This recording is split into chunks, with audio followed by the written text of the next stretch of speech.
About to go to work. Bumping, shoving, spinning, firing, double, get it! The Minnesota Timberwolves are on another level. If you were to look up the word jail, a picture of the Timberwolves guarding the Nuggets would show up because that's exactly where the Nuggets were. A 26-point blowout securing a 2-0 series lead in Denver. I don't think anybody expected the defending champs to respond with such poor effort, but here we are. This game honestly just skyrocketed the T-Wolves' potential for these playoffs because their defense was unreal. Jamal Murray held to 8 points on 3 of 18 from the field and 0 of 4 from 3. Nikola Jokic, 16 points on 5 of 13 from the field and 0 for 1 from 3. And Michael Porter Jr., 9 points on 4 of 12 from the field and 1 of 7 on 3s. An absolute no-show from the Nuggets' big three. And all the credit goes to the Wolves' defense. The level of effort and hustle that they displayed in this game directly reflected the outcome. It was a collective team effort that resulted in the complete shutdown of the Nuggets' offense. No matter who had the ball or what type of shot it was, the Nuggets were forced into making tough shots. And when that's the only shots you can get, well, don't expect a win. But why tell you how great the defense was when I can show you?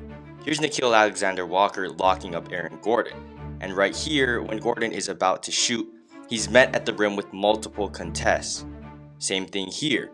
Right when Murray enters the shooting zone, he's met with multiple contests.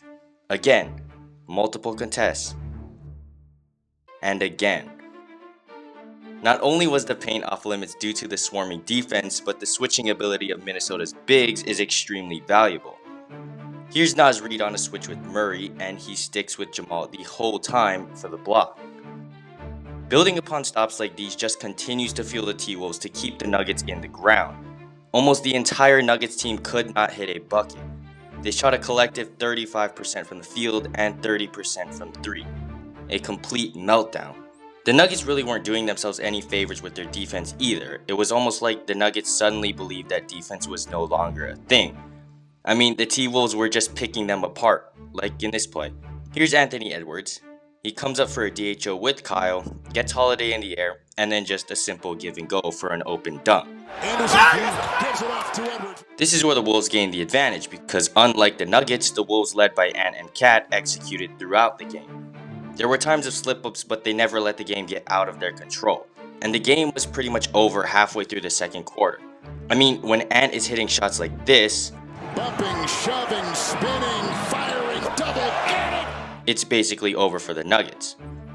And guys like Nickeil Alexander-Walker and Naz Reid were chipping in on both ends of the floor, providing hounding defense on one end and additional scoring on the other. The Nuggets just couldn't get anything going all night, and it was a direct result of the Wolves' stellar play.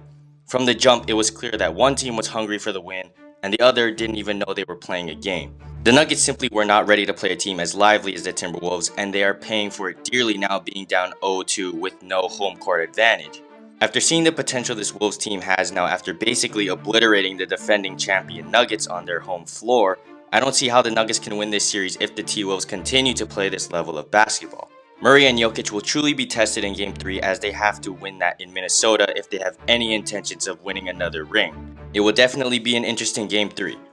But what do you guys think about this game? Did you expect the Nuggets to get blown out like this, or was this a complete shock? And who do y'all got winning Game 3? Let me know in the comments down below, and I'll catch y'all in the next one. Peace.